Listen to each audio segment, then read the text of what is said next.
Talvella ei tarvii aurinkosuojaa. Väärin. UV vaikuttaa ympäri vuoden.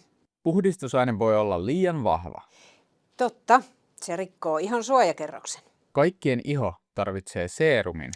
Totta. Se hoitaa ihoa syvemmältä kuin voide. Seerumin kanssa ei tarvitse voidetta. Väärin. Hydrofacial sopii vain epäpuhtaalle iholle. Väärin. Se sopii kyllä ihan kaikille ihotyypeille. Ihoa voi kuoria myös talvella. Totta. Kunhan kuorintatuote on hellävarainen, se auttaa kosteustuotteita imeytymään paremmin. Rasvoittuva iho ei tarvitse kosteusvoidetta. Väärin. LED-hoito vaikuttaa vain punoitukseen. Väärin. LED-hoidolla voidaan myös aktivoida kollageenimuodostusta.